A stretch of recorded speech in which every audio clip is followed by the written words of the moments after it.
What's happening, folks? Back with another reaction, back with some more Pet Shop Boys. And we're going back for the penultimate tune on their 1990 album Behaviour, and it's The End of the World. I suppose the song or the title phrase could have relevance on multiple scales, but my first thought when I saw it is that maybe it's more likely to be on a personal level, the idea that after some interaction or after some rupture with another person, it feels like the end of the world. There's no point in going forward. There's nothing, but darkness and sadness. But then I was thinking 1990, this is, the final phase of the, Cold War as, typically understood and discussed. So maybe it could be, not the end of the world in a more dire sense, but the end of the world that had been on some level in that state for multiple decades and moving into something new. Given that Pet Shop Boys do invoke history and sort of, social movements and things in their songs, I wouldn't put that out of the realm of possibility. But as I said, my first inclination is to think that it might relate more to the end of someone's world as they've known it. Again, maybe not in a literal sense, but, a threshold past which nothing is like it was before. And the nature of the phrasing, I suppose, could be seen as neutral, but I think the way the phrase is often invoked is negative, dire, something very bad happening, even if it's not the end of Earth per se. So let's find out what it actually is. This is Pet Shop Boys. The tune is The End of the World, and it's from the 1990 album Behaviour.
Apparitions, and if it all came to pass now.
thought it was gonna sort of fade with that ambience, and then it brought back in the rolling hi-hats, and it's like, wait a minute, so now it feels like it could drop again, but then it fades it, so I enjoy the creativity at the end of the track.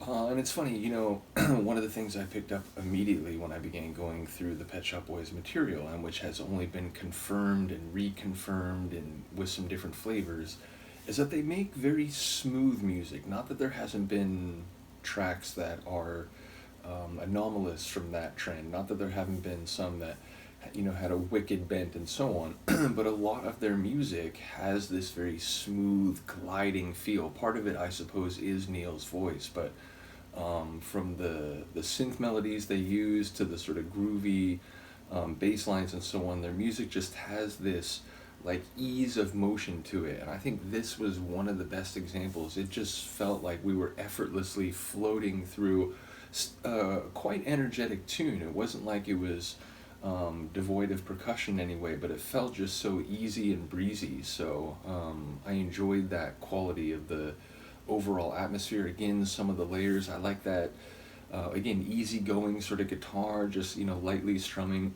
Excuse me, and also the that vocalish synth. Again, I don't think it was like actually a vocal, but it was very high, very soft. It was sort of light in the mix, but it had this like quasi vocal quality to the sound of the actual synth. I liked, as I said, those little piano stabs, everything sounding very light and free flowing, maybe not jazzy per se, but with the ease of a like improvisational jazz performance. So yeah, just a cool and light tune.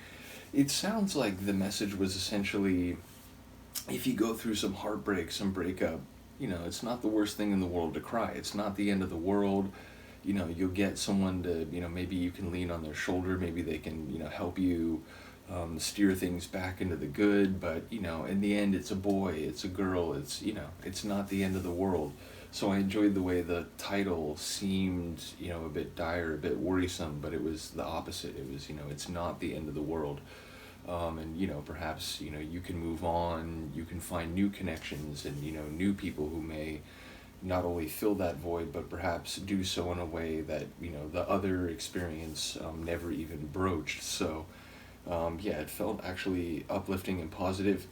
If there's a specific, target of the song, it wasn't clear. It felt like maybe the "you" was more general. At the very least, I feel like some of the lines can be extrapolated to anyone who's gone through a breakup and who perhaps was hung up on someone, and emotionally stuck there. But it's it's not the end of the world. You must move on. You must find new things. So I'm sure there's some layers I'm missing, but that seemed to be at least part of it. Let me know if I'm wrong.